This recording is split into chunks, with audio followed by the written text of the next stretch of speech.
But yeah, so that's what Heidi really taught me was being able to just talk comfortably, And then there was a lot of times I just had to push myself out of my own comfort zone. And I learned one thing that I learned was there was a lot of it was disassociating. I Oh would, yeah. I would, it was almost like I was in a play.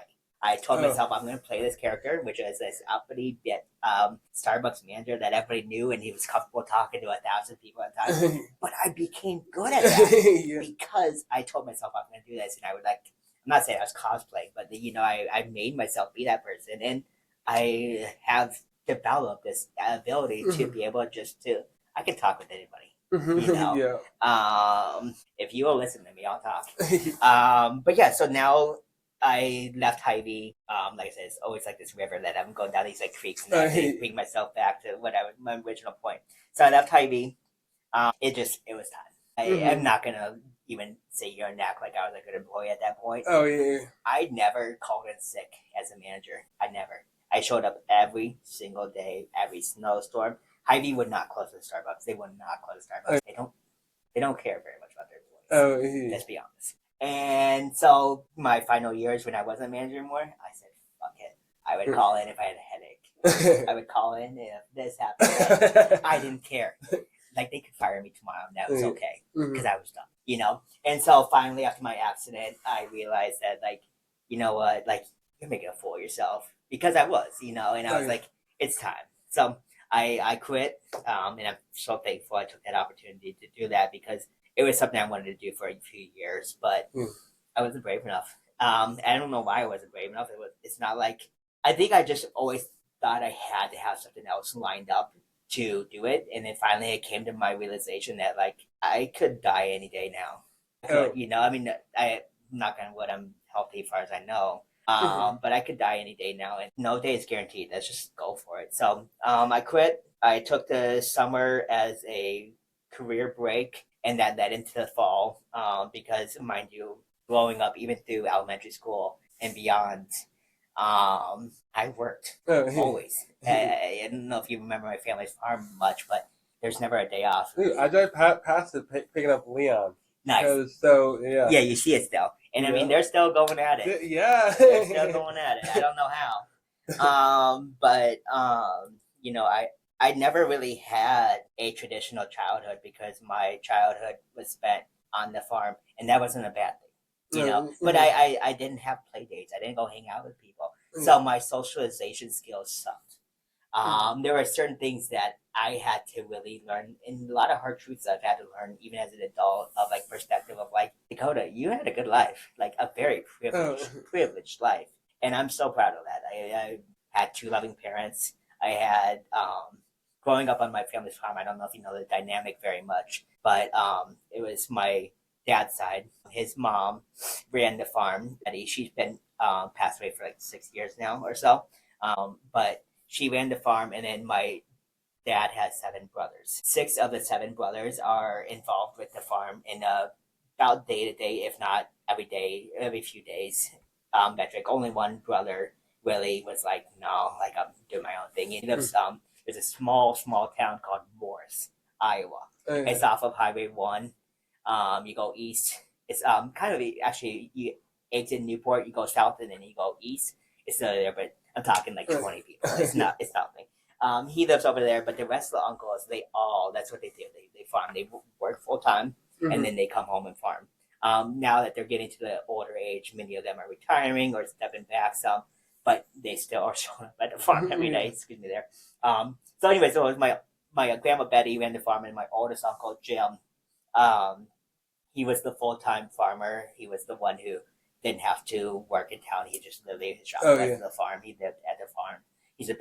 Was a bachelor. He's not married, but he calls his girlfriend his sweetie. Her name's Amy. She lives on Newport Road, and she's awesome. She's a very nice lady. But they have their own thing going on. But yes, Mr. Jim there, he was the full time. So I used to hang out with him a lot. I kind of consider it. I consider a lot of my uncles to be just like a father figure to me, and I'm very lucky for that. Because they're all people I would aspire and hope to be like someday. They're awesome people. They really are just humble, awesome people. But Jim was like the main one who I would go on road trips and stuff all the time. So we would drive around. I don't know that there's a small town out there that I haven't been through in Iowa. Yeah. At least in the eastern, southeastern quarter, because all of our farming equipment is old. It's International Harvester, it's IH, it's Farmall. So it's all stuff that was built like 1940s and 1960s. It's not new machinery, and so the thing is, they don't make parts for that machinery anymore because it's been outdated. We spend a lot of our time just going to like international or Case IH dealerships here or there, or a junkyard or somebody's farm because they had this part. And so that's how I spent a lot of my childhood growing up, was just in the passenger seat of my uncle's truck, Yeah. just driving along. Which, by the way, Jim is the oldest one. I love him. I love you, family. But Jim is the slowest driver. I can 100% guarantee you probably have got behind his truck at least once. He drives like 30 miles per hour on pre-machine mode. Oh yeah. I'm not even kidding. He drives like 55 down the interstate. So when we would go everywhere, like I think I learned patience. Oh yeah. Because it was never about the destination. It was just about the ride. Mm-hmm. And yeah, so I was very, very lucky through the years to grow up, because I felt like I had 7 dads. Oh yeah. And that's yeah, especially when they're good people. And that's not to say nothing against my mom's side. They're also very wonderful people, and I actually became a little bit more involved with my aunt from my mom's side more than I have been for a long time. My grandma from my mom's side passed away maybe a little over a year ago from dementia-related issues. And since then, my mom has been helping take care of her dad, my grandpa. He went to a retirement home and stuff, so she's been very heavily involved. So then I have became a little bit more close to that side of the family again. And my aunt from New York, Cami, she was actually just here over this past weekend because we were celebrating my grandpa's 79th birthday. Okay. Yeah, 79. And she was here back visiting. So I don't know. It's one thing I kind of reflect on, and I just am very grateful for it. Is I have a. Oh yeah, that's. I mean, if you have that, then you're everything else will work itself out. Yeah, 100%. And that's the nice thing, and that's what's kind of made me a little bit more brave. Going back to the original subject there, I took this career break, and I don't have a guaranteed income coming in tomorrow. Oh, I really don't. I left off my 401k over the summer. I know it's if my parents hear that, if they hear this interview, they're gonna like freak. They don't need to know that. But I talked to my partner. I was like, I could die any day, so let's just live it. So I withdrew it, and I took the summer off, and then during that summer, I decided I've always been a gambler since I was nearly 21, and it one thing that's become very prevalent in the gambling world is slot influencers. People, recording their gambling experiences, their hotel rooms, all that. And so finally, I was like, shit, I get all that stuff too. That showed up. So, and I've always kind of wanted to do it, even as just a side thing to do. One humbling thing since starting my channel, Adventures with Dakota, is I thought I would get subscribers faster. I'm not gonna lie. I was a little bit take it back how long it's taken. I'm only to like 102 subscribers, so it's literally nothing. But that's where I've had to take a step back and kind of be like, you know what? Keep working on this, but acknowledge this is not going to pay the bills.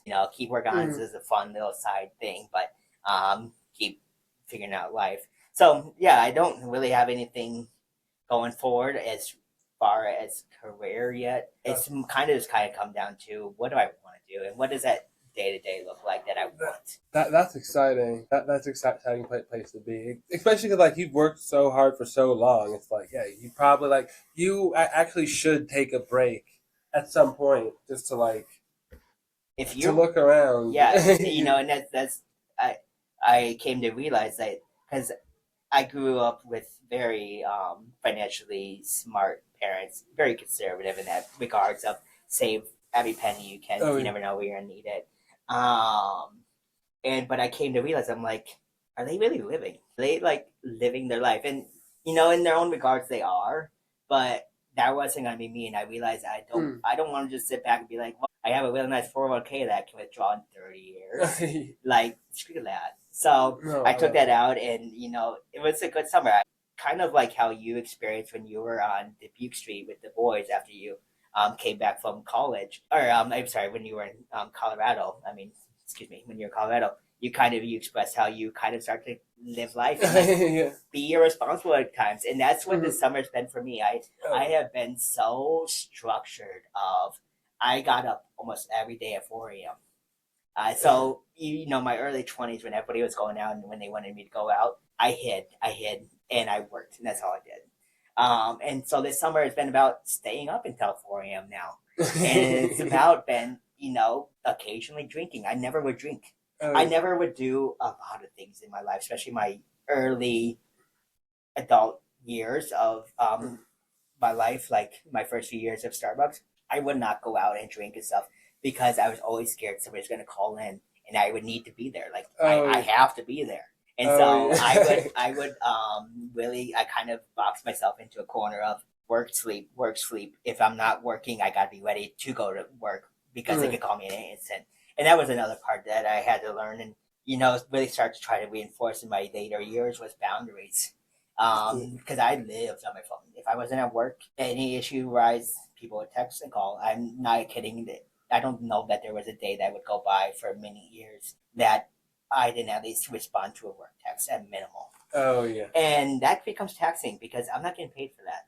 Oh All yeah. that is just literally through my own personal cell phone because nobody at my store knew how to handle the issues at Starbucks. And none of my employees would go to them. They would go to me Oh yeah. because ultimately, even if I'd be like, oh, hey, go find upper manager, they'll help you, they would end up calling me and be like, hey, Dakota, this is going on. It's like, yeah, do this, do that. And so, yeah, I became very, very dedicated to my job. And it was very unhealthy. It really was. That was one of the reasons actually I started gambling was because I was craving what in Starbucks world what you call a third place. So everybody has home, everybody has work, everybody needs a third place that they can go to that they're social and they feel like they belong. Oh, I like that. Starbucks, I like that a lot. Starbucks inspired to always be the third place. That's what they call it. But I can't make work my third place. So I was always looking for my third place. So that's where the casino came in because I could go there and feel like a part of a social infrastructure, yet I could crave my own needs of not having to talk to anybody because I spent the last 9 hours of my day talking to not clients but customers, especially in a high volume thing where it's not like I got to sit down and have a good conversation about a mortgage. It was I'm talking to you about your drink. I got 30 seconds with you. Next customer. Got 30 seconds talking to you. Good, great. And yeah, exactly. It became very wearing on me because it was just constantly being on and always being that person.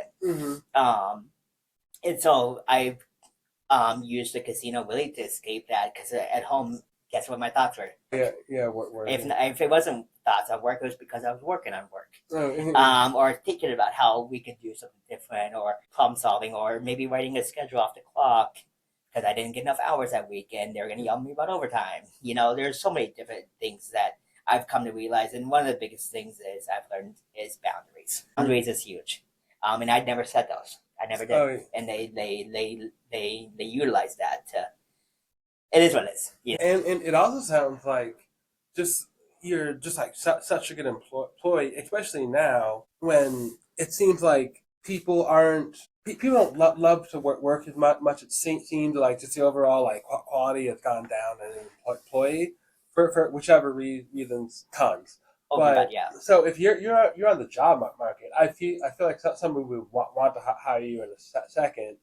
And do I hope so. you like making like coffee drinks, or just That was one of my favorite parts.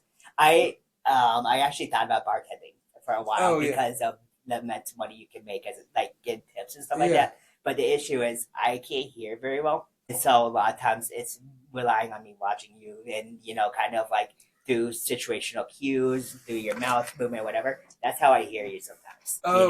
And so I realized like as much as that sounds fun and I could probably make a killing on that, I can't hear bitches. So everybody's getting vodka, soda. Check out like the Java House. I thought about it. And I'm not against that. I'm really not. But I'm just thinking like of like if I were you with those skills, I mean, I could work at any coffee shop and probably, if I wanted to, be whatever position in Mhm. whatever amount of time. Sure, and I genuinely truly believe that if I was given an opportunity, I could do that again. It's just I don't know that I want to.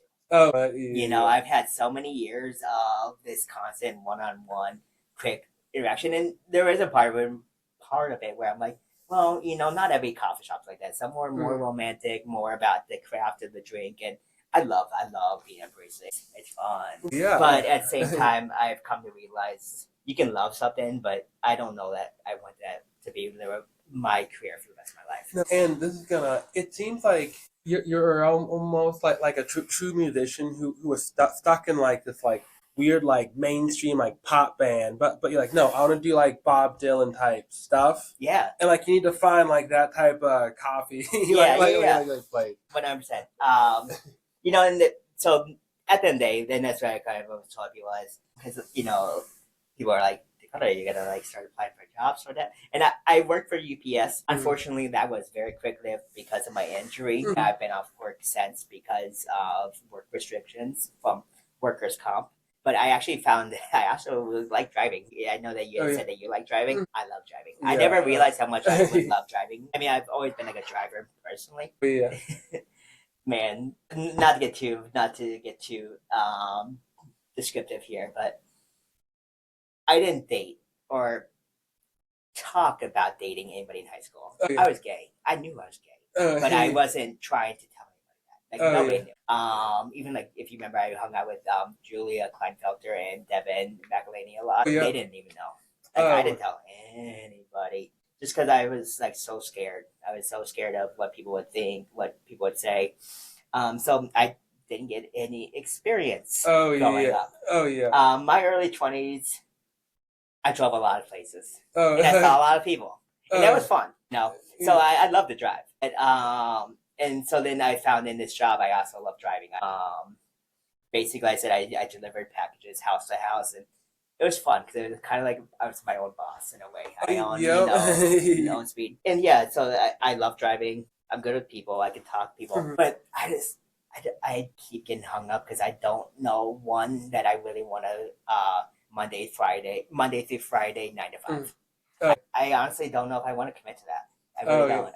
As somebody who was at one job for 17 years and would have been doing a seasonal job as long as they would allow me to, I'm not somebody to leave a job. When I commit to you, like I'm loyal, and probably to a fault, honestly.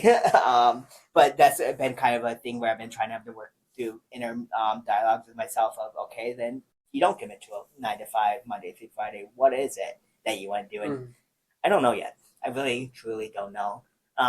Like I've told a lot of people in my life, or the people who are worried about my finances because they're like, Dakota, are you going to start working these days? Is when the wolf gets barking at the door and I need to pay my bills, I'll figure it out. But until then, figure it out and figure it out me. But yeah. Which is more important. Exactly. And finding that thing in life that I don't want to ever dread going to work again. I don't know that I'll ever get the luxury of that, have that truly blissful job that I never have to like be like, ugh.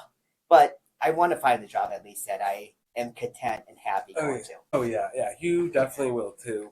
My least favorite job was the job before I had this job, and I worked there for I worked there from December to April. Seems like way longer. Doing drywall delivery and stuff. Yeah, it's just But not for you. yeah, not for me. And that's part of life too is being brave enough to get out there and try stuff too. Excuse me. I am not very brave in that part, and I gotta learn too. Apply yourself and figure out something that you like.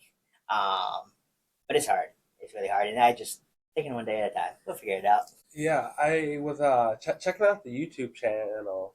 I really like because I like how they're the mix because the gambling stuff is cool, but I'm just seeing I don't know what they are, so I'm just like this looks cool. You mean My Adventures with Dakota? Yeah, yeah. Like it was cool to see like, oh, he's playing a game, which like I just don't know, but like It's cool. Yeah, it's a lot of lights. It's a lot of sound. Yeah, but I did really like. I mean, I like those too, but the hotel rooms were really cool. Yeah, and that's something And they were that so nice too. I was like, dang, this is crazy. Like, I have really been cool. afforded some really cool opportunities. But as I even commented, I know you had an opportunity to comment on my one when I was at Aria. Those don't come free. They're free, but let's be so real. I spend a lot of money through the slots, and slots are not a money making opportunity. They're fun, Yeah. and that's what I do. A lot of people are like, "Oh, do you play like cards?" No, I sit there and I Nope, just play just the. slots. Yep, I sit there and I hit a button and hope that my money comes back. That's But it. it's fun. It's the whole casino industry as a whole. I have thought many of times of joining that as a workforce too, Oh yeah. just because I have immense passion behind it, and not just even the gaming. I love every aspect of gambling industry. I love learning about the metrics of like the hotel part of it, or like the player retention. Like there's so many things that are really fascinating about it, but at the same time, it's one of those things where do you mix your passion and hobby with work, or do you keep those separate because you might burn yourself out? And unfortunately, I think I'm somebody who would burn myself out because so that's why I love the YouTube channel, but I love that it's all encompassing because I don't Mhm. gotta just make gambling content. I can do hotel reviews, I can do trails. There are so many other things that I've inspired to want to do. It's just a matter of doing it and being brave enough to do it. Like no, yeah. Like one of the big things that I want to do is I want to make a video on my family's farm. Oh, dude, that'd be sick. I think it'd be amazing. I think just a story talking about I'll film it who if you want me to. what I'll film everything if you want me to. Just let me know. That'd be awesome. that would be cool. I mean, some kind of joint venture like that would be really cool. Yeah, and just as a side note, but I've been wanting to take pictures on like a farm too, just of like farm stuff, Yeah, and get the drone out too. yeah. So Well, just a side note there. that's really good to know. But yeah, it's just a matter of me becoming brave enough to one write a script and then submitting it to because what I would want to do would be I would want to interview all of my uncles and their wives or whoever wants to be there and talk about what was the farm to you. If you could talk to future generations, what would you want to say to everybody? Ultimately, at the end of the day, the farm has been it's a century old family owned farm. I'm not exact on how many years it's been in my family, but it's around like 120 to 140 years that we've been out Mm-hmm. there. Same family. So it's my uncles, my dad's dad was the farmer. He passed away when my dad was around like 15 or 16 from a heart attack. They were doing fencing. I think it was my dad. He went to go get pop, came back and found him dead. So there's a lot of history and a lot of our family blood and sweat out there. I don't know if it was more than one generation before him, but I think if I was going to take over the farm, I was going to be like the fourth or the fifth Oh generation to yeah. take over the farm. But like I said earlier, I always thought I was going to take over that farm. I really Mm-hmm. truly I'm sure if you ever asked me in elementary school, what are you going to do when you grow up? Oh. Farmer. I'm going to farm. Because I truly love it and I still love it out there. But the way that my family farms and how they operate, no, literally no offense to them, but there's no way one person could do it. The amount of labor and the amount of things of how we do stuff is very old school, and the amount of money it would take to modernize it and take it to this era. And there are a lot of like tools out there now that make it possible. For one thing, I think of square baling hay. We Mm-hmm. square bale hay every summer. That was the vein of my existence. Have you ever lifted a bale of hay before? Yeah, Heavy, heavy. heavy, yeah. Yeah, We it's hard. do. I don't want to inflate this, so I'm going to give you an estimate, but I think we do 6 to 10,000 square bales a year, That's and nuts. and I was always my position where I liked best was I was always in the mount. So a lot of times we would use a conveyor belt system, Mm-hmm. whatever they call it, and they would pull it up to the loft, and I would have to walk across all those fresh bales that we just stacked, take to the back, stack, and then work your way forward, and you learn how to work hard by Yeah. doing that, my friend. Oh yeah. There's no. Manual labor, but yeah. So But there now modern days there are technology where like they have like trailers that will follow the square baler and it'll bunch it all together. Then you come with your tractor and you can pick up like 6 bales at a time. They made it so that there's like that's sick. solar farmers could do it. But the Mhm. thing is, to have that kind of equipment and money to get that would be Oh, in the yeah. millions. And our equipment is like I said from the 40s to 50s to Yep. 60s. A lot of the things that they do are rooted in old school methods versus new school methods. One thing that I actually never appreciated till truly within the past few years, I've come to realize how important it is to take care of this planet and the earth that we're on and just be better about being good to the environment. And that's something that I'm really proud of was my Uncle Jim. He was huge into always making sure that they did things. If nothing else, he would get really mad at the boys, aka his brothers, if they did something stupid that was like maybe not so good for the environment. Let's say spreading manure right before it rains, so it might go down to the stream and pollute the stream and then go down. They might do that. He would be mad. They'd be like, Oh, yeah. I should not be doing that, But he would one thing he would do, since he was like the main farmer, is when he'd set up our fields, he would always put like windrows in, which is like the paths of like grass, and that way, so when water's flowing down the dirt tracks, it would go into that path. It would almost look like a driveway through the middle of a field. Oh, okay. And the water hits that yeah. and it slows down. And so then that way you're not losing all that soil and all the pesticides that are in that soil to the streams. It'll slow it down and protect the earth. So. Okay, And he would do, awesome. there's lots of conservational like farming that he would do. And I never really understood that. He was just always like, oh, that's how we do things. Mm-hmm. But now I'm like, no, it's not how a lot of farms don't do that. They don't just plow through the whole field. They're trying to maximize the profit of that farm. I get that. We're all trying to make money, but you can do things in a way that's good for the environment. And my uncle did that out of the own goodness of his heart because he was raised on taking care of this land and giving back to it as much as it gave to us. It's the same with like so we would grow corn, we grew soybeans, and then we grew oats. Oats mainly for the straw because you would bale that up and then we'd use the straw for bedding for our animals. Because straw makes kind of like a hay, but it's like straw. Anyways, they would rotate between the crops because somehow I think the soybeans would deposit some kind of like nutrient into the soil, so then the corn would benefit from that. But then the corn would benefit from us having it into. Oh, we also obviously had hay and grass or alfalfa fields, and so like there was a theory to the madness. You would do like corn for like 3 years, and you do soybeans for a year. I don't remember the cadence, but that was all wild. Things that they took into consideration of how they did things, so that they weren't taken from the ground more than they were putting back in, and making it so that farm could last for years. And so that's something that I've come to realize and be very proud of in the coming years. Is like they didn't have to do that. There was nobody telling them to do that, but they just did that because that was the right way to do things.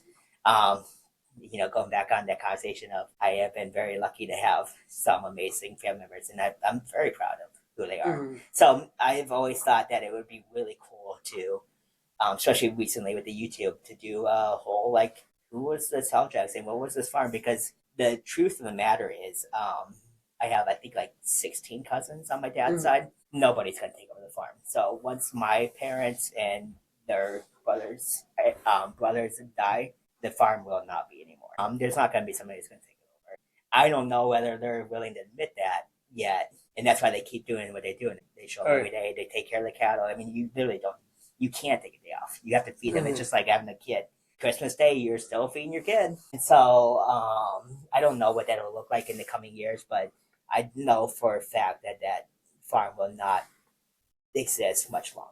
And at some point, like, will it be your decision of what to do with it? So I don't think that it will get to that point. Right now, when my grandma passed away, they dissolved the entire farmstead. Other than what my oldest Uncle Jim, he owns I think some land himself. But the rest of the boys, they split up the farm amongst all 8 of them and put it into an LLC. Oh, okay. And so by now, every boy or all my dads and uncles, they all have a share into it, so they all have a collective decision to make. Right now, they just kind of keep on just existing kind of like slowly marching towards the end. Uh, A lot of my uncles get to the age of retirement now, or if not retirement, slowing down the amount of hours that they do. A lot of them, hang out there at the farm most days, but they're getting old. They're yeah. getting old. They're tired, and it's becoming a point where my mom and I have taught this a lot. It's truly at a point of being very dangerous Oh, because yeah. of how old they are. It'll just take one freak accident that would maybe just hurt somebody, but it'll kill one. Oh, no, yeah. And that's very, very much a possibility out there now because of their age. They're still probably the strongest humans that I know, but I mean, we're talking, some of my uncles now are in their 70s, and they've had a rough life. I mean, a good life, but with their hands the entire time. Yeah, and this, I mean, I'm always just thinking business stuff. I don't know if this would make sense. Would there ever be a situation where you could like hire people to work there, especially now as we move more into like the tech and stuff, and more people are wanting to like take a step back? Could that be an option? And like, does that even make sense? Yeah. That's just what I'm thinking. Oh well, what if we could like hire people to work on something? Yeah. Shit? So, I don't know. this is something that's always been a little bit of a dream in the back of my mind, has been kind of turning it into an agritourism type business. Dude, that's especially with so I have a lot of thoughts of good possibility. I'll first talk about those. With our community of Iowa City and our focus on locally sourced organic foods and stuff like that, one, I think that right there could be a huge thing, especially if it was like a kind of a Wilson's Orchard type vibe where you come out and pick your stuff, or you get to come out with the kids and do like photo ops by the machinery, stuff like that. I have thought a lot about what that would look like in terms of a complete renewal of the farm. So one, it would take a lot of capital. So I already know that it would require probably really downgrading the farm to a very central location instead of being spread out amongst farms around fields everywhere. Two, I would want it to have a huge focus on people who may not have a equal opportunity in the workforce to have a job. One thing is I've always been really keen on people who have maybe special needs or have maybe are autistic or whatever that they have going on. That's always been a huge thing. Do you remember Peter? Yeah. Peter Lynch and Chris Lark. Those were some of my original good friends from elementary school. And it was because I always thought that everybody deserves a friend and everybody deserves to feel welcome. And so I always thought that would be a major part in it if I ever did this.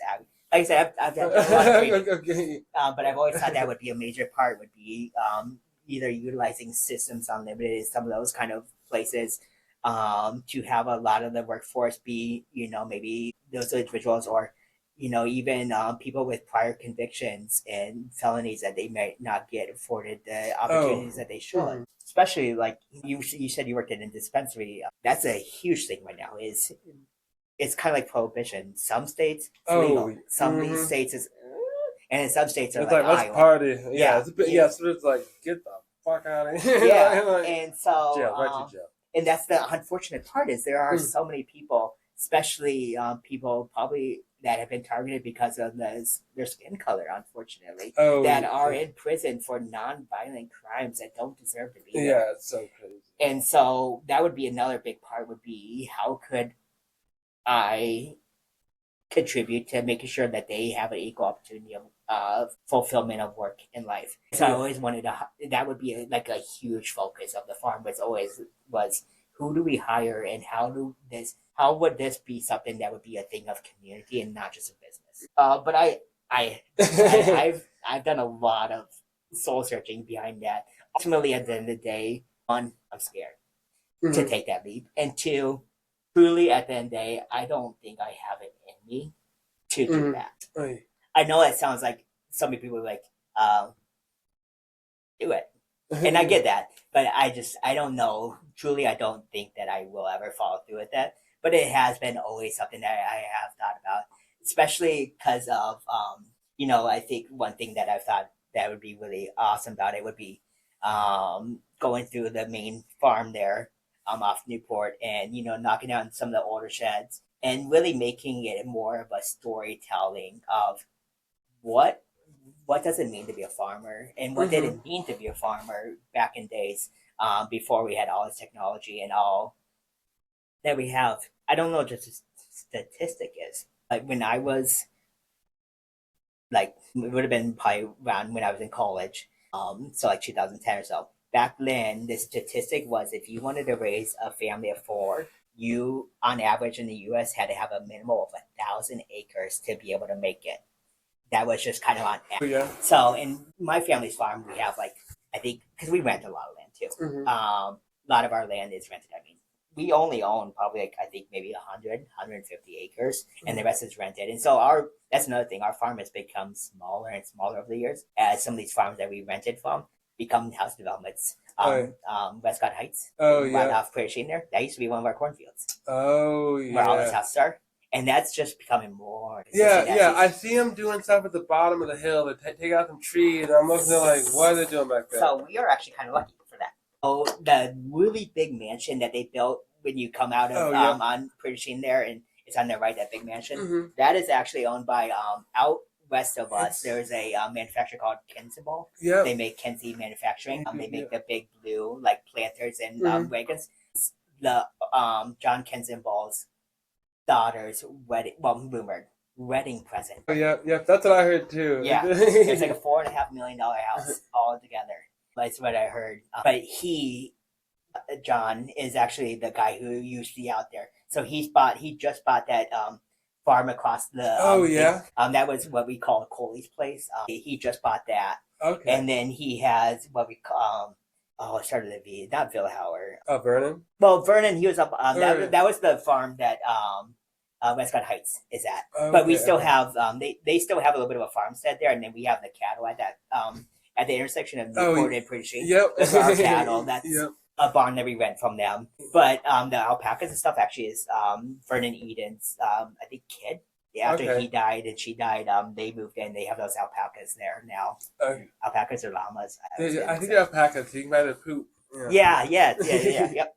But yeah, down on the bottom of the hill, that's all John Kinsable. So he owns that farm. That's if you're going towards town, it's on the right side. So the west side of Prairie Sheen there, he owns all that now, and then he owns along the creek in those fields. There's a that gravel road there on the bottom of the hill. At the bottom. Okay. I think it's called. I guess I don't remember, but it doesn't really matter. There's a farm down there that we farmed. From that corner of that gravel and then up towards the family farm, that's all of us. We own that still. But on the south side of that gravel, he owns that now. And then there's a farm over there that we still farm, but it's a good chance it'll get sold probably to him in the coming years. It's the Harney farm, Tim Harney. On the other side of Prairie Sheen. I get them mixed up all the time, but yes, they have like a.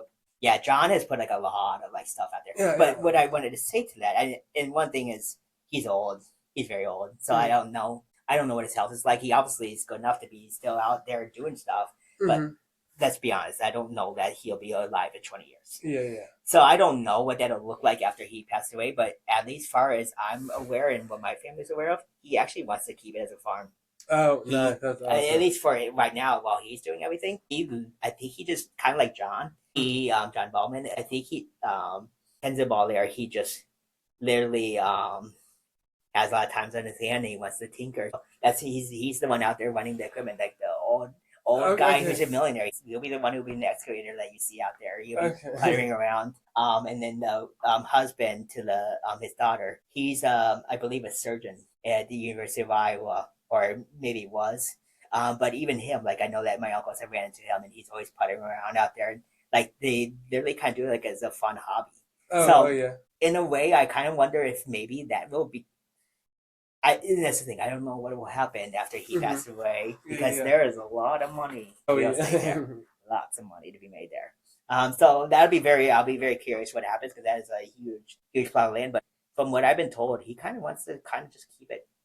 He's cleaned it up and stuff. It looks good back there. Long Rapid Creek, he really took out a lot of the trees there and opened up the fields. Again, kind of like our farm. I think a lot of that, they were very old school on those farms. They were all rented for the past many years now. They were just rented to people. I don't know why we never rented from them. I think the Coley farm was because my family, of course, was friends with like everybody there. But I think the daughter hated my grandma because she found a, I don't know, Oh, something about like I don't know, something like they did not like each other. Even though that like dad or like dad was like friends with my family. I remember as a young child being out on that farm. But yeah, so Kensington really has bought up a lot of that land. Okay. I don't know. Like I said, I think it'll be really curious what happens when he eventually passes away and what the daughter wants to do. And then like even that like nice house that is minimal, but it's on the bottom. They own that house down there on across from that Corey's farm. I think maybe the daughter's son, so the grandson might live there. Oh, And I think okay. he's like a young kid. Okay. Maybe college, maybe. Okay. So it's I don't know. It's really interesting out there, but that will be very curious to see what happens there. But yeah, I have thought many of times back to the main farm of recently of what agritourism would look like, and it would be something where I've even thought about like, what if we worked with Kensington and we're like test lots for them to work with their like planters and stuff like that. That's a good idea. There are some pretty cool possibilities out there, but and to think like you're not gonna have to do it alone. Sure. Like that idea is just so fun that people would want to do. Yeah, to get involved. Yeah, no, like I said, I really have that because I think that there really is an opportunity there. But at the same time, there is a part of me where it's like, as we become a technological society, a lot of stuff is going to on screens. It does kind of make you wonder how much people will rely on. Will they keep on craving that hands-on thing where they're like, oh my god, I just want to get out on the farm with my kid and it's go play in the corn. Swing back a little bit already. Or is it going to keep on evolving to where we just really go to a more of a screen only kind of society? But to your point, I do think that it is swinging the other way. So I don't know. There's definitely hope there, but at the end of the day, truly at the end of the day, it takes me taking that opportunity to run it by my uncles and be like, hey guys, do you want to do this? Because here's another thing is a lot of them, I guess I can't speak for them, but I can speak for my father. He never had a retirement account. He's worked for the same guy since high school. The plumbing company I worked for, that guy, he decided to sell out, and my dad got a new job working for Brandt Heating, and now that's what he does. But he doesn't have a retirement plan at all. And so, like a lot of them, I think truly the only way that they're ever going to be able to afford like retirement homes will be selling the farm. Oh yeah. Because I don't know. I don't know what my finance of my other uncles are like, but I do know my own family, and I know that my dad's not retiring anytime soon. And my mom wants to, but I don't know. Oh yeah. She's crazy. Oh, Miss D. Yep. I love her. That's how I say hey. I will. She'll be very happy to hear that actually. But yeah, I don't know, man. There's so many things that could go on with that, but there's definitely an opportunity there. Yeah, and it's you too. Like you're in such a good spot. You're growing up on a farm, so you have crazy work ethic. You work like too hard, which is I haven't met someone like that for I don't think ever. You know what I mean? Yeah. Like they're gonna like work less, and yeah, like you can just do what you'll be able to do what you want, and you have time to like think too, which is fun. So yes, exactly. It's not the pressure of like I gotta get this going like right now. I don't know. I there is definitely a lot of possibility. Actually, another thing that I've always kind of I say this always like I always have had these plans. I love visiting a dispensary. Oh, yeah. For that way. And one thing I'm really good at is salesmanship. I'm very good at talking to people. If I believe in the product, I can sell you. Yep. I can do that. And so I've always thought about if we ever finally get legalization of cannabis here, which I know Rob Stan sounds like he's like really big on trying to make it happen. Because like his point is even if you don't smoke, and then do you like money? Do you like tax money? Like do you like new parks? Do you like new roads? Yeah, he's like all of our citizens are going to Illinois and every other legal state around us and spending their money there and coming back. Yeah.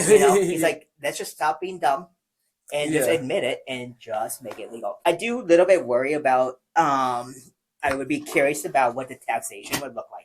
No, whatever it is, I would love to have it legalized. It's legal. It's okay. Yeah. So that would be a huge part there. but I do kind of worry about. I would want it to work for Iowa. It's in terms of if we would do it, I don't want it to like not make us any money, and somehow people are like, "This is why we should have never legalized it." But it's like, so I think that you would have to be a very interesting price point because you don't want to price yourself out. For example, I look at Illinois. Hmm.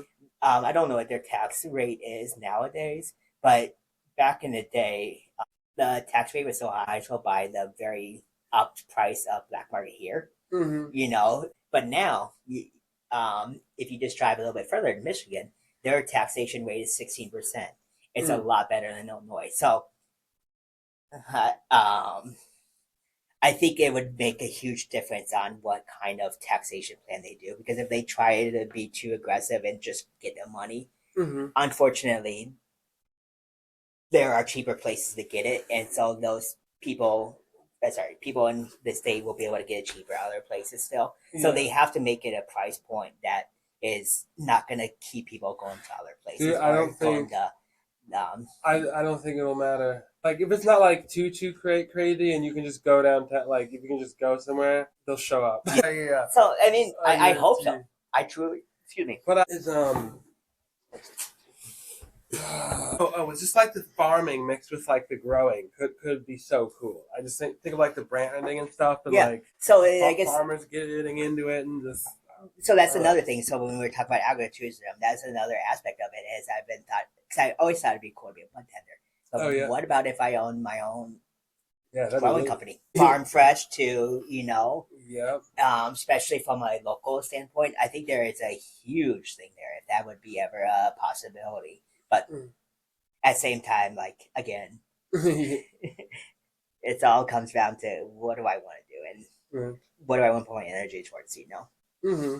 But yeah, so I don't know. We're figuring out life. I'm still on this career pause. I started doing the UPS thing. I don't think I'll be returning to that, unfortunately, because it was just seasonal, and so Hmm. the holiday season's over. So, but my parents both were very adamant that I don't go back. They said that it's very important I find a body safe job, just because of my knees. No, It, yeah, that's probably smart. just because it's one of those things. Once you do it once, like everything becomes loose. Everything has a greater potential to dislocate again.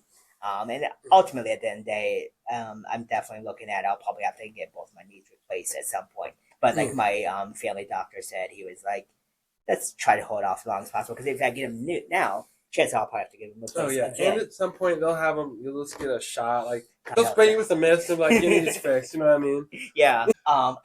I don't know anything about it other than just like seeing the headline. So please don't quote me on this. I saw something about like they were working on a thing or they developed a way to do like anti cavities now, like a shot of that. Oh I yeah. think it was over in Europe, and again I don't know a lot of it. So I don't want to speak too much on that. Factual, but like I always dreamed of that. I always, growing up, I was like, "Oh yeah, I don't gotta worry about my teeth. I'll just like take No, it's fine. a little pill, and I'll have good teeth again." Yeah, it'll be fine. So this is really exciting because I'll be curious what the technological advances look like in the future for that. Oh yeah. But that's awesome, man. It's exciting stuff. Yeah. So who knows what the future will bring, but it really is just kind of it comes down to what do I want to make of it, Okay. and what makes me happy. Yeah, and any I really like the farm idea. If you ever doing pictures or videos and need anything filmed or just like inspiration, I'm so down to help. So let me know. Well, what I was going to say to that is, come this summer, if you ever find yourself with extra time, holler at me, and I can always at least go out there with you, and we can get photos, even if nothing else for you to have photos. That'd be awesome. Yeah, I know I could Trina and Leon would like that too. Trina just love the animals, and Leon three is all the farm stuff. Yeah, when we still have cattle out there, and we still we don't have pigs anymore, but we have cattle, we have sheep. So yeah, just holler at me when the weather gets a little bit better this summer, and I'll for sure bring you out there. We can go riding around on the. We have a little like Kawasaki mule. We can go riding around. Oh, that'd be sick. Show you some. I can show you some fun things. Yeah. Cause Trina, she stopped to take pictures of the cows before, like when they're out in the fields and stuff, and she's like, "Oh my god." Yeah. Is she from Colorado? She's from Rhode Island. No way, Rhode Island. Okay. Yeah, so she was way out there. Okay. Well, yeah, no, that cows are a whole thing for her. Yeah. She's like, oh, that's so mean. Like, that's Brandon, my partner, deer.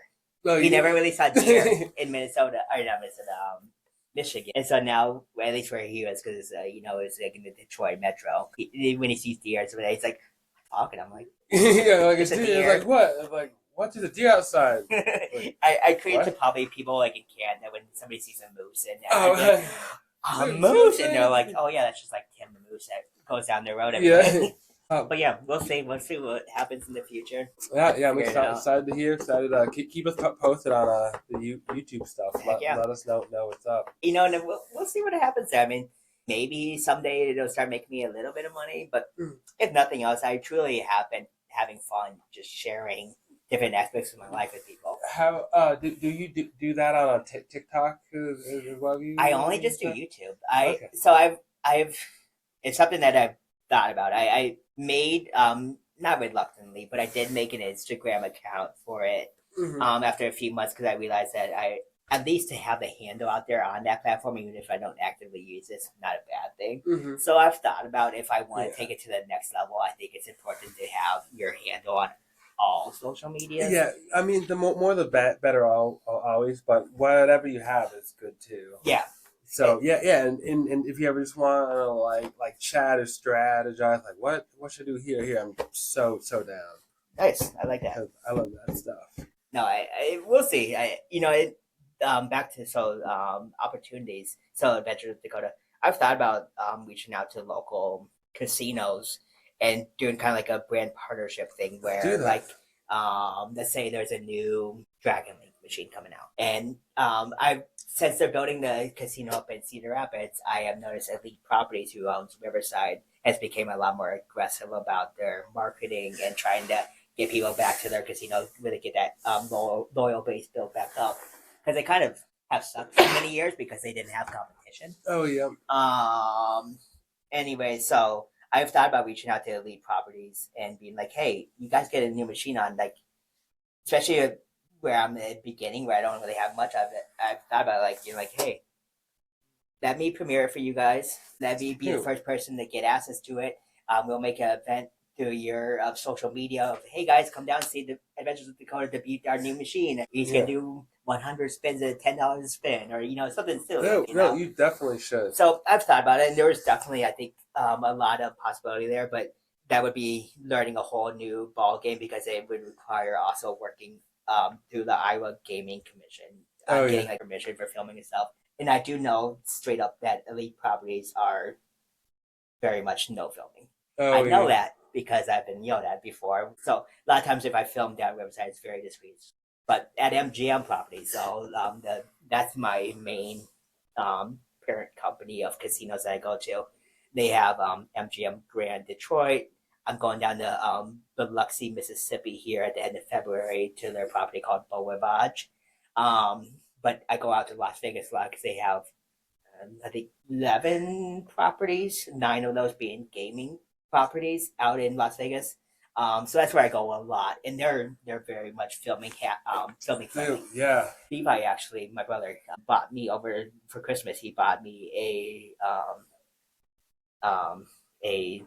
tripod set because right now all I do is hold it. And he's like, Dakota, it's up and down, and it's like, well, especially if I'm like at Riverside, I can't use the stand because again, they see the film, they're going to tell me to delete it, and they're going to tell me to get out there. Or at least delete it, which is just such an old school thing. It's like they quote unquote want to respect the privacy of their patrons because it is kind of a taboo thing still. It's not totally taboo, but it is a little taboo to people. They're like, you could spend that money to the food pantry or like some of the other good causes, and yet here I'm spending hundreds of dollars. Oh, it's taboo to be in there. Oh, nah, I mean. But I just think of sports gambling and stuff. Yeah. I mean, that's a whole nother thing. That's a whole nother thing. Thankfully, I don't trust myself enough to know sports to go down that road, and I'm thankful for that because that would be too easy. Like, talk about gambling at this. Do you know, like, the spreads and stuff? Like, does all that stuff make sense? Like, the high... Okay, because I know sports, and, like, I get, like, the spreads and the over-unders a little bit. Okay. And I've heard of all that terminology, but that's literally as far as I know about it. Oh, okay. No. But that's a whole nother thing. But that's it. Sports betting. Do you do sports betting at all or no? I mean, I've probably placed 3 bets at the last 2.5 years. Okay. So not really.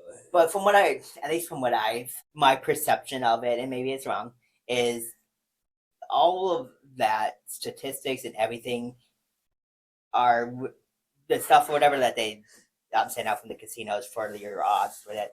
You got to remember that stuff is written by people who know this stuff. Like it's literally their profession. Oh, And so being able to beat the house edge on sports gambling, you have to be very good. You have to be like top percent smart on being able to beat it. And so since I don't enjoy sports anyways, and I don't really understand it, it's just kind of like, it's like that's I became so good at it that I could make money, which I don't plan on doing. It's the same with like a lot of people will play cards, so blackjack, poker, and stuff, because you have more control.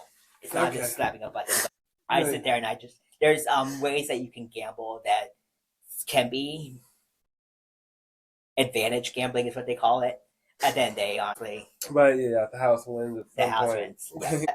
But it's fun though, man. I've had some fun experiences over the years. I think I just ranked up how many jackpots I've hit, and I believe I've done 96 hand pays in my lifetime, which is this year changed actually for the first time ever. It has been a threshold of $1,200 or more as a jackpot hand pay, and what that means is the machine locks up, or technician comes over and they'll pay you out. And then when they pay you out, they hold back taxes. Usually about 30% goes to taxes. The federal level of a threshold of a jackpot just raised to 2,000, which is the first time ever. It's raised since they did this back in early 1900s or something like that. So very out of date, archaic number of 1,200, and even 2,000 is still a very low number for what we're talking about. Because not that I'm even close to a high roller by any means, but we're talking, some of these Dragon League machines now that they make, they have max bet of like $3,125. Okay. So think about that. You do a $3,125 spin, you get your money back. It's considered a jackpot, and so that's what a lot of people are trying to reform that. So like, those rules were written when people were doing maybe $5 max bet because that was expensive back then. Now $5 bet is just an average bet of a common person at the casino. Honestly. Okay. So it's very, very interesting. But yeah, so I have done. I've been fortunate enough to hit 96 of them over my time. Who can definitively tell you that I am negative, not positive. And win the loss, I 100% would never ever lie about that because I would be promoting irresponsible gambling, and that's never a thing for me. But I've had some pretty cool wins over the years. I've had some shit ass wins and shit ass days. But at the end of the day, that's gambling. You gotta be okay. What I always tell people is when you go gambling, whatever money you bring, you need to be okay knowing that you're not going to walk away with that. So if it's be $100 or $1,000, you got to be okay going there and being like, okay, I may not have this when I leave, and you got to be okay with that. And if you can be okay with that, then go have some fun. Yeah, because that seems more responsible than going out to get drinks. Yeah, I never take home money when I get drinks, ever. Yeah. And sometimes I don't have a limit, and I'm like, I spent this much. Oh my god! Over the limit. Especially when you start buying for other people. Oh my goodness, that gets fast. Yeah, like if you know how much you're going to gamble with, it's very controlled, and there's the chance that you could win. I mean, duh. But, exactly. But it's all about doing it in control and remaining in control, never chasing losses, never ever expecting anything, and just hope that you get something good. But yeah, biggest thing that I can always recommend, because as much as I try to be a very responsible gambler, I think anybody can be susceptible to addiction and to bad habits. And I've had to coach myself, be like, no, like you're not going back to the casino. You're not going to hit that jackpot. You're just going to lose another $1,000. Have I gone back before? Yeah. I'm not going to sit here and act like I'm this holy saint. I don't gamble as much as I do to not been stupid at times. But ultimately, at the end of the day, it's about being in control and knowing what you can afford to lose and sticking to that. I say that as I'm like sitting in my head like, oh, what about this trip? Yeah.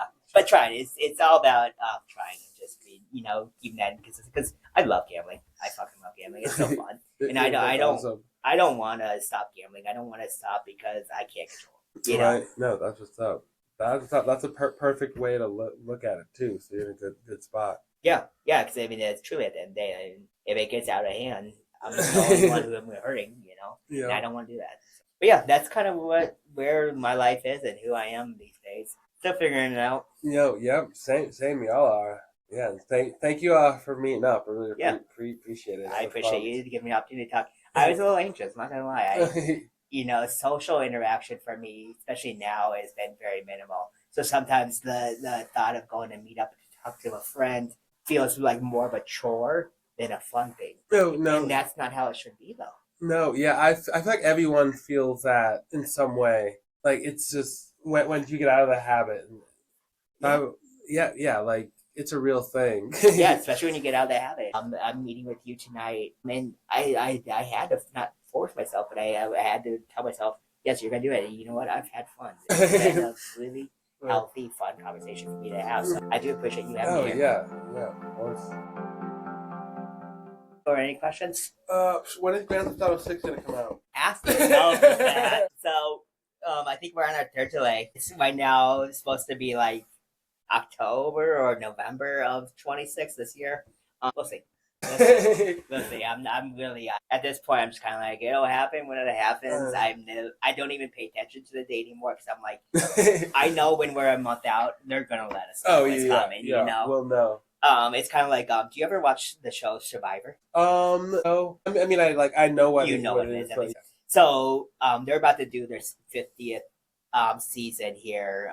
It premieres at the end of February, and they let me know it's happening. I see it everywhere. They're really utilizing everything that they can to get the message out that they're celebrating their 50th year, including some really a lot of fans are gonna tell you that they hate it. I'm just waiting to see what happens. They've used a lot of like social media influencers to be part of the season, and a lot of like Brandon, my partner, he is like a diehard Survivor person. He's the one who got me into it. Oh yeah. And they have like a Mr. Beast idol and Jimmy Fallon advantage, and like Brandon's like, I don't even know if I can watch this season Oh because yeah. they've like made it so stupid and like taken away from the game. But at the same time, you know what?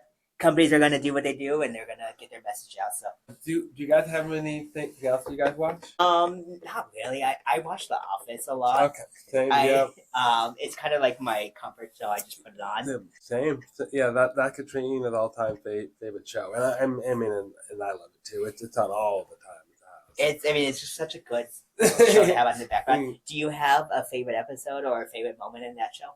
I know that's a hard one. No, well, it might be a deep cut because I'm gonna go off the board. One of my favorite characters is Robert California. The Lizard King? Yeah, you don't even know my name. You don't even know my name. I'm the motherfucking Lizard King. The first interview with him, when he's interviewing for the job, and it's like him and Toby, Jim, and a third person. Was it Kelly? No. Toby, Jim. Get it, Ryan? Do I look like a man who wastes his own time? Yeah. Just his whole vibe is oh my god! so... Oh, just like, do I look like I? And then when he's leaving, he just does that very power stance of like looking around. Are you gonna be stream mode? I can always tell you or not. Will I steamroll you? What do you see? Oh my god! It's the cameo of Jim Carrey. I think he's like, I gotta get back to the Finger Lakes. Oh yeah, back to your Finger Lakes. They don't even know that I've left the Finger Lakes. Ray Miles, yeah, you don't want this job. Oh my god, yes. And then he goes into the with the lunchbox, starts eating it, and then Jim's like, I'm sorry, did we offend you or anything? And then the guy is like, why did I listen to that idiot Bobby? Oh my god, I could talk The Office all day long. It is by far my favorite show. But you guys watching anything else? Have you watched the paper? I watched a little bit of the paper. Yeah, I stopped on episode 4. Okay. The only reason I stopped was because I told myself that I was gonna portion it out, like not just watch it all in one. Yeah. And unfortunately, when I stopped, I haven't gone back to it. But I need to. I love it. Yeah, I think it's good. I really like Oscar. I like seeing him in there. Yeah. If they made that, they made it just so they did a really good job because The Office, Michael Scott or Steve Carell has talked about, there's no way they can make The Office now. Yeah, you can't. Oh my god, they would be canceled so fast. And even just the character, you can't retell that. It's just been mined so perfectly. Yep, I mean, there is just so many good things about that show. I really truly love that show. The only part it starts to dwindle for me is like season 7 and 8. I don't like how they wrote Andy the character. I don't like how he, yes. it really made him like this terrible guy, and you really hate him. And I really hated his antics and stuff that he did. The show just really changed towards the end, and I watch it all, but I'm good. I'm a stickler for the Michael Scott episodes. Oh yeah. They're like I often say that he has more just like memorable quotes than other shows. Oh, 100%. Like Yeah. every episode is just like an all time quote, and it's just like a throwaway line. I'm not superstitious, but I'm a little superstitious. Yeah. Or let's see. I'm Brittany. I'm bringing back company in the form of Michael Scott Paper Company, and it's Lady Gaga playing in the background. He's all sad about something. I think about the printer. Okay. And he's like, I don't care, bury it. Like, yo, why would I don't care, bury it. I know what you're saying. I think Dwight is like, what do you want me? Oh, no. Is it the tramp? Well, remember when he does this safety awareness and he does the whole fake suicide thing? Oh yeah, turmoil.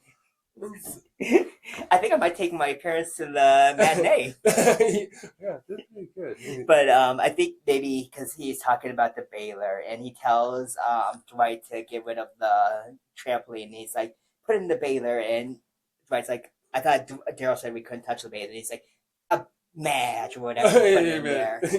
Yeah, match. Michael, you say that we're a family here, but this is Daryl to him. But can you tell me what his name is in the background? And Michael's like, I don't think we ever had the pleasure to meet. And the guy's like, Michael, I drove you home last week in my car. And he's like, boy. And he's like, no, boy, that was many years ago. And then he's like, Michael. His name's Michael. Yes. Show his crime aid auction. Envelope, 2 Bruce Springsteen tickets, VIP entrance. Anybody? No? Okay. And him and Holly. Yeah, I really love that story too. There's a lot of love. It's good. It's good. But yeah, other than that, I really haven't been watching anything new. We watch Survivor a lot. I watch reruns a lot because I'm still pretty new to it, so a lot of the things I haven't seen yet. We'll have Paramount Live going, and they have a Survivor channel, and I'll just watch that sometimes. But other than that, no, not really anything new. I do the GTA still occasionally. Brandon, he plays Genshin Impact a lot. But other than that, just kind of hanging out. All I'll say is peace and we'll just cut. So I just like to have a stopping point. See ya. Thank you. Bye.